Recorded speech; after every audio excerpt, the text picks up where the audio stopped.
Hi.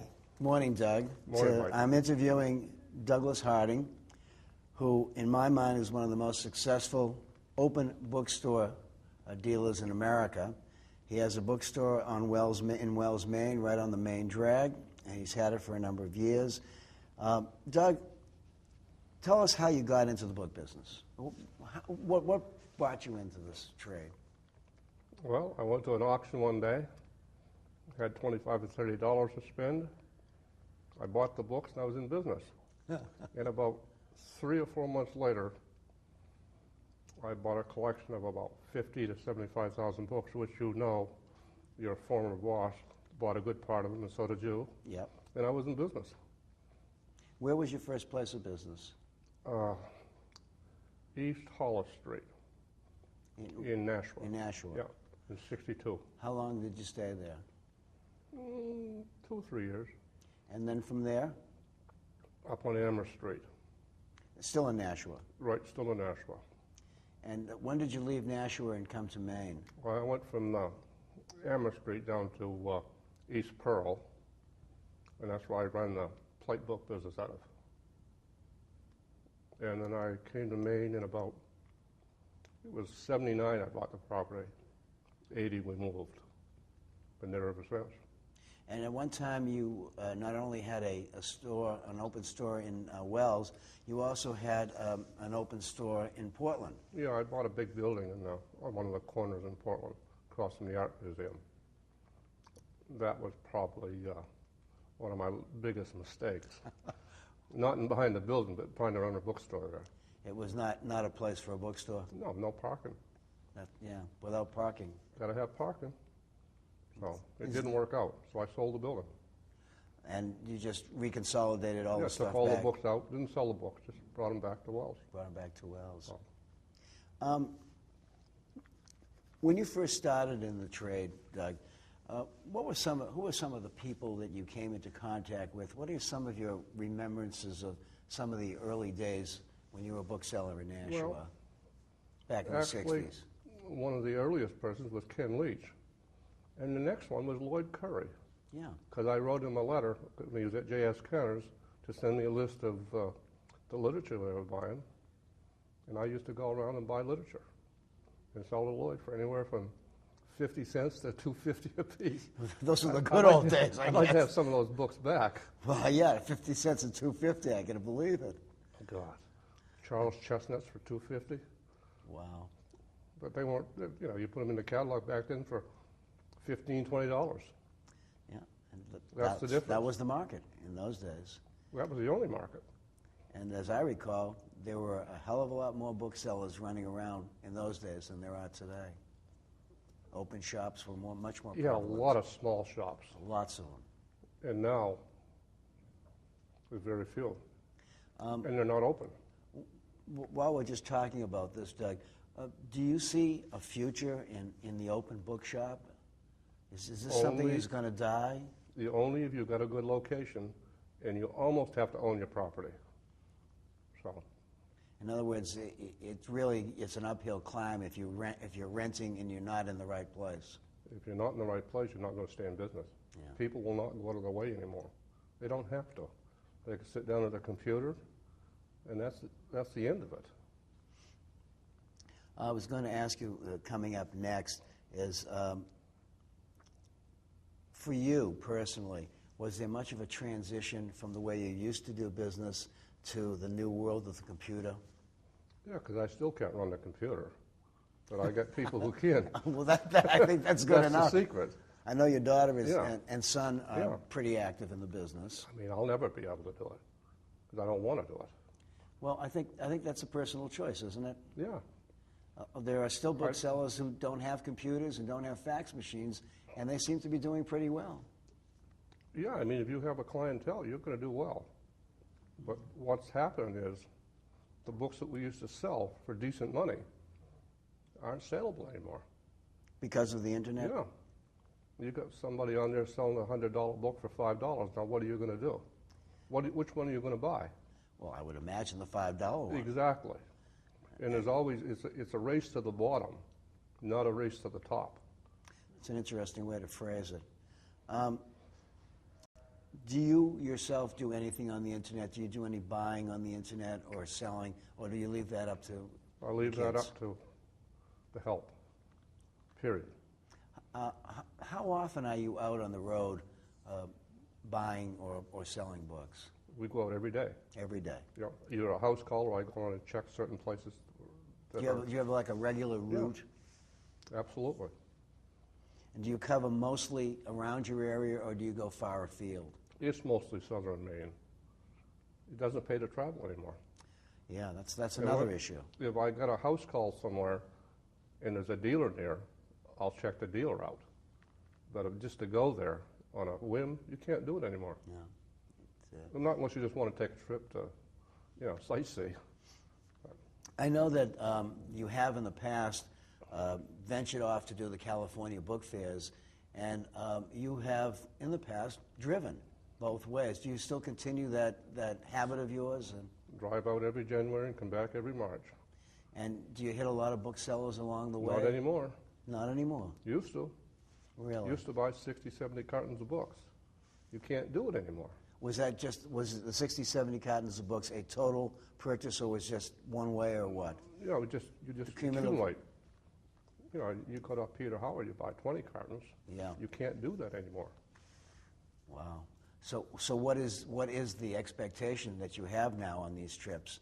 Now that you can't buy 60 or 70 boxes, what do you usually get now? I try to get to the West Coast as quick as possible where it's warm. Where it's warm, okay. No expectations. No expectations. Which I can buy on the West Coast. I go out every day.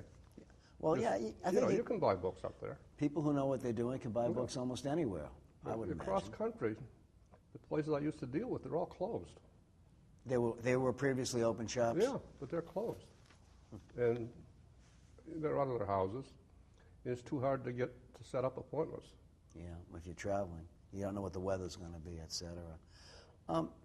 Doug, when you first started in the trade, did you have a mentor or someone who you worked with or someone who you went to when you had a question or a problem, someone who you used as a sounding board? Well, sure. I used Harold Burstein or Ken Leach. They were both, Harold was in it long before I was, and Ken was a little bit earlier. Not Just- much earlier. Just for our viewers, et cetera, tell us a little bit about Ken and a little bit about Harold from your personal experiences with them. That you can talk about, okay? I gotta say, that's pretty, Ken was pretty good. He used to get all the catalogs from the auction houses, and I'd see him once a month or so. After he dropped them off, he always gave those to me. Sit down and look at them, see what things were. And, you'd sell them stuff, and pretty much the same as Harold. Some things you could sell them and some things you couldn't. Yeah. Depends on how much money they had at the time. I mean, that's always been the problem. And none of them were Ed Morrow. No, I mean, Sam had all the money that he wanted to spend. And he was a customer ever since I moved to Maine, he was a customer in the store. Every 3 or 4 weeks, he'd be there like clockwork. And he'd spend $200, $300, $400, and you'd see him again. I saw him at your shop about 6 months before he passed away. Yeah. And I marveled at the fact that at 82, he was at the top of the ladder in the poetry section, looking at the top shelf. Oh, I mean, he still had that desire, no. He worked it up, and he called me about 2 weeks before he died and wanted to know what to do with his books.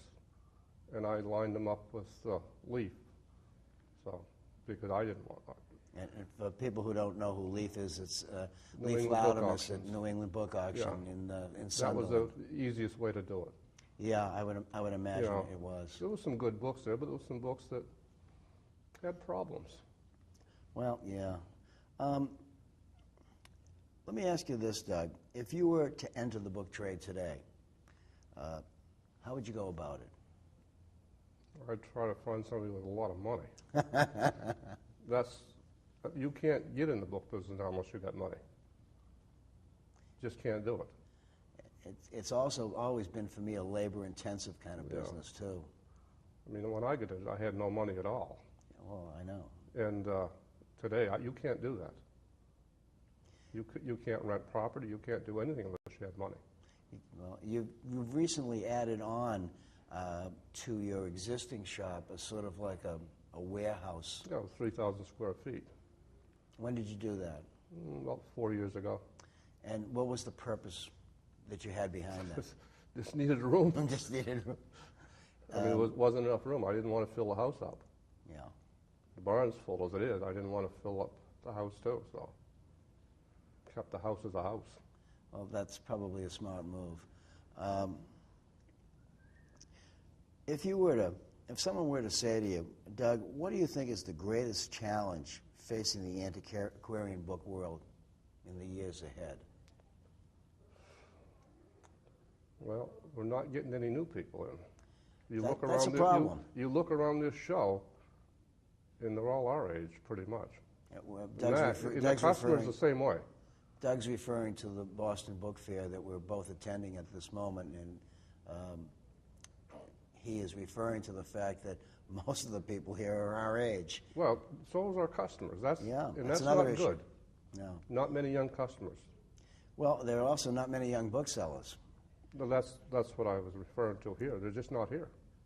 and I don't know what the answer to The young that ones are is. in the 60s, early 60s. So I would think that one of the big challenges will be getting some young people in not only as a seller, but also as buyers. I don't know how you're ever going to do that. People today, I've noticed, and it goes with the antique business too, and I've talked to auctioneers and things, they're changing drastically. People are buying what they were brought up with. They don't want old. They want 20th century stuff. Contemporary with Contemporary. Well, And this I is- think that goes with the book business too. The biggest part of our market now is not antiquarian. It's true. It's modern literature. Yeah. Or hypermodern literature. Well, as but I mean, things. mid-20th century to date. So, I've and that's also- what's happened. I've also noticed, Doug, that we seem to have more visually oriented customers than we Oh, had sure. a long time ago. I mean, it's easy to sell a nice set with nice flashy bindings that you can see across the room, Yeah. and they'll pay, $100 to $300 a volume Just because it's for pretty just binding. common sets. They don't care what's in them. They It's- don't read them. It's a decorative item as far as they're concerned. Strictly decorative. And you go to antique shops, they sell them for more than we do Yeah. because it's altogether different market. Well, yeah, Those people it do is. not go to book shows. No, they go to antique. Yeah, and they pay more money for the stuff. And there's no way you can get them to come to a book show, even though you could say to them, well, it's going to cost you less. They No, still won't come. they won't do it. I don't understand it, but they won't do it. Well, in the past, we've had the print show attached to this Boston Book Fair in October and November, and this year we don't. They're having a separate print show of their own, and I wonder if that's one of the reasons. Well, I think book market is not a print market. I can tell you that. Yeah. I've got a print room, which is about 1,200 square feet, and people who buy books don't go in there. I can attest to that. I'm one of those But I'm people. just saying, I mean, the retail people, they come in, they go to the print room, and they leave. They either buy something or they don't. Generally, They one never, of them. the print people never go into the book area? Very rarely, outside of the first room as they walk through. Wow. They That's don't care. That's interesting. Doug, when you first started in the book business, there were probably a lot of colorful characters. Can you think of any people that that would be very interesting for posterity to know about, characters that you remember from your early days in the trade? Yeah. Art down in Connecticut. What was his name? Arthur Veens. Oh, Arthur Veens. Yeah, Arthur I Veens. remember. He was a good guy, but he was pretty colorful. Yeah. Remember the first time I went to his place, I was with Mick Blaine, and what was pasted up all over the walls were nude pictures. The big and Arthur was almost 80 years old at that point. Well, you're never too young, I guess, or never too old. And the other one is one we both know, and he's dead now. In fact, the association gave him some money. They're not good at names anymore. Is that guy up in Springvale? You're right. Yeah, I can't. George. George, I remember who Yeah. you meant. And he was pretty colorful. Now, he was a character during World War II. He was a photographer. And he was a photographer on one of the Springfield papers, or Greenfield or Springfield. And he got caught with some young girls, not a boy, a girl. Wow. And the girl was the daughter of one of the people at the paper, and that did not go over too well. No, I don't imagine it. I don't imagine it would, Doug. And the other one is probably Roger Harris. He's probably one of Yeah. the oddest characters. Nice guy. Used to be a minister when he first started out, but a virtual pack rat. Yeah. He never threw anything out, did he? Nope.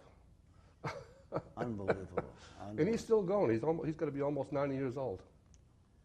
He used to come in my place around 11 o'clock at night when I was on East Hollis Street, or West Hollis Street, rather. And he'd be there till 4 o'clock in the morning with that little old bus of his. It would be full. Full of I'd books. sell him both for a quarter, 50 cents. He bought hundreds and hundreds of them. And that's when I was taking the stuff out of the place in Goffstown up that way. Oh, I remember that. Yeah, that big barn I bought. Yeah, I can't even remember the guy's name. Well, but Gene went up there. yeah, it was a bonanza Yeah. for a while. Bought it for $500. Don't even talk about what you took out of it. I Oh, can I even don't imagine. know. Would And you, I would, you, had a s- year to move it. would you say that was probably your best buy, or was there something that you can recall No. that was better? Before I moved here to Maine, I bought a collection on Cape Porpoise at an auction. It was the first auction that F.O. Bailey had, or Episcopal had, after they bought F.O. Bailey, and I probably made 50 grand that day. It was all color plate stuff, and I was the only bookseller there. Oh, wow. I went out Dream and of bought a every brand new- I bookseller. went out and bought a brand new Mercedes with that. The dream of every bookseller, isn't it? Yeah, there wasn't another bookseller there. Wow. And the day before that, I was at Antman's sale up in Montreal. And I was at this one because Jack Barfield wanted me to buy some stuff for him.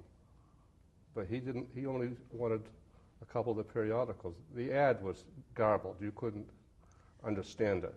So I bought everything. Wow. Sold him the periodicals, and it worked out. You would think that was your best. was That's that- got to be the best single thing. What about from a disappointment factor? Can you think of a situation where it was a total disappointment for you? Meaning buying? Yeah. Not really. You never bought anything that Well, I turned out bought to things be. and lost a lot of money on it, but but that's the breaks. I mean, Yeah. sometimes, I mean, individual, not lots, but individual things.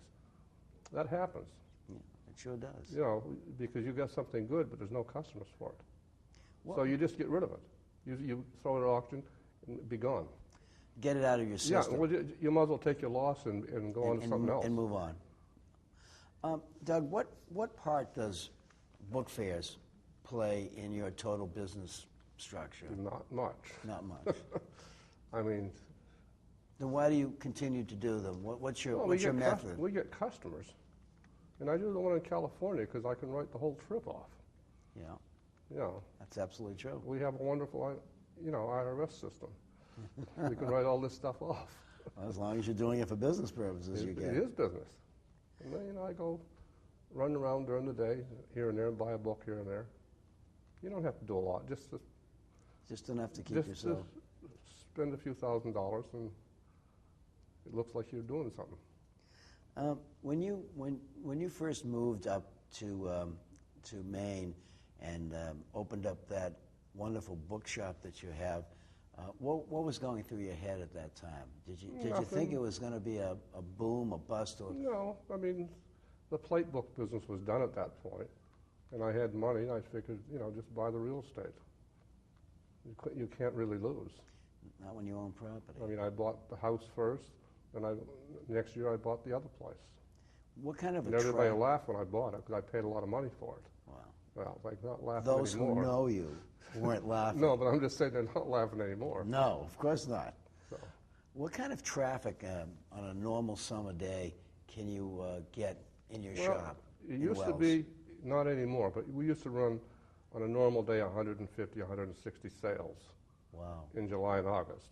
Now, you're lucky to do 40, 35. It's changed that much. Does it make a difference whether the weather's nice or it's raining? If it's real hot, nobody comes in. If it's raining in July and August, they'll come in.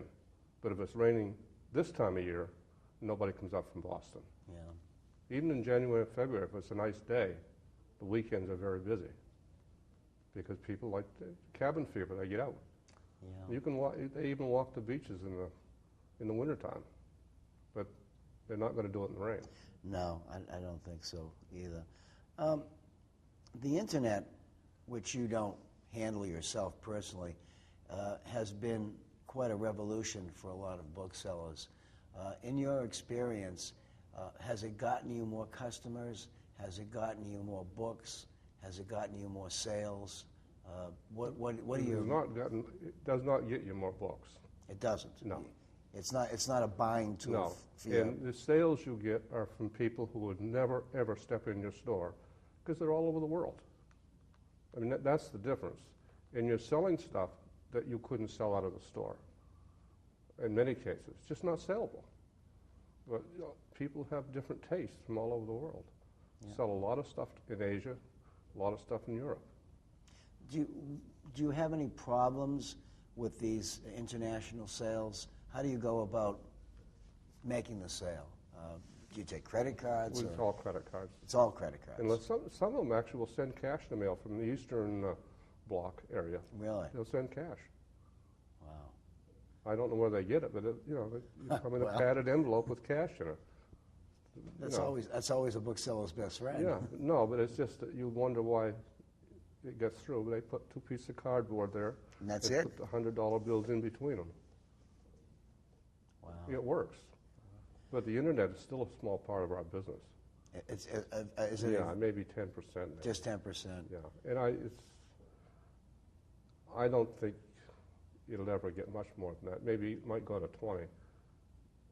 Have you had any problems with credit card business? Are you Well, I mean, sometimes the cards won't go through. You don't ship them the book. right?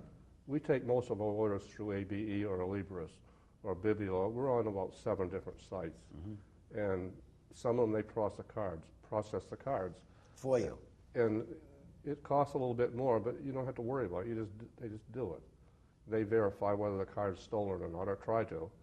Where you'd have a hard job doing that actually, Yeah.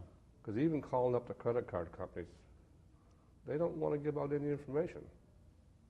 So it would become a problem. Well, But what do you see for yourself, Doug? I mean, you and I are approximately the same age. You've been in the business a long time. What are your plans for for example, for the next 5 to 10 years? just doing what I'm doing. Just keep on going. Yeah. And you're going to keep on driving back and forth to California As by long as yourself? as long as I can do it. Why not? Yeah, I suppose. Take an extra day or so to do it, but I mean, why not do that? Doug is one of those individuals that has his children involved in the business. And tell us a little bit about that, Doug. There's a lot of people who are children of booksellers. You're a bookseller who has your children working with you. What's it like? Well, we have our disagreements, let's put it that way. Yeah. But basically, how does it work? Cheryl kind of runs the store, takes care of all the paperwork, all the deposits and stuff, and Kevin does all the computer stuff, and he's pretty good at it. Yeah. I mean, he's not a nerd when it comes to that, but he can figure things out where I wouldn't have a clue. That's where the older people can't do it. And Yeah. I've got nieces and stuff that are that high that can use a computer, and I couldn't figure it out. They do it by playing games, Well, yeah. and that's how they learn. Well, I was never a game of it. Well, neither was I, and I have no interest. Well, there are sometimes it's fun to play. I on don't the even use computer. a VCR. Well, I don't know how to program mine. That's so what I'm talking about. I have to find a teenager to come over to my house and program it Well, for me. that's the problem, son. I don't want to learn. So we can expect to see your mug around here for a good couple deal more of years, time. probably. Probably for a couple of more years anyhow. What's the next book fair you're going to be doing, Doug?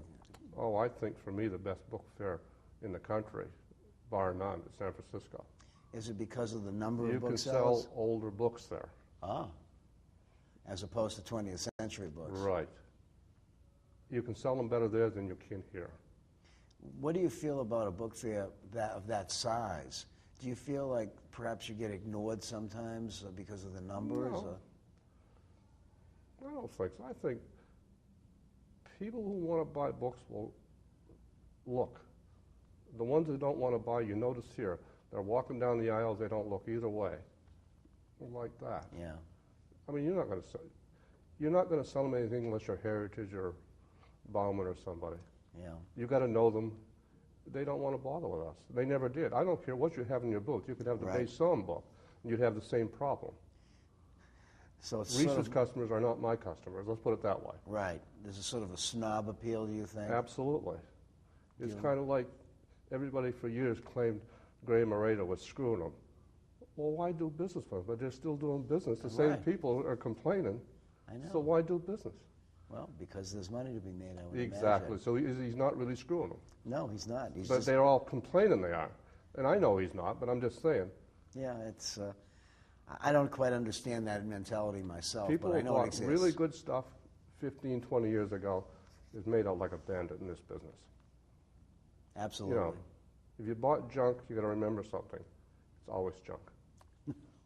That- The people don't understand that. They buy because it's cheap sometimes. Cheap is not good, that's unless it's a good item. But most of the time, if it's cheap, it's not a good item, especially here. Before we conclude this great interview, do you have any words of wisdom for future booksellers? Just a sentence or two of Well, if you- what they should be thinking about or doing? If they're going to be going into business, they should figure out what part of the business they're going into and buy a few reference books and learn something. You can't look online and figure what something is. It's not possible. You learn by looking the things up, checking them out, and get friendly with somebody that will help you.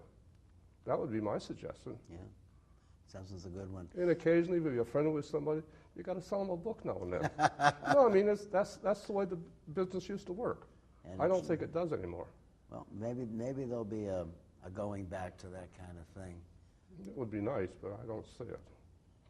Well, thanks very much, Doug. Enjoyed it. And You're welcome.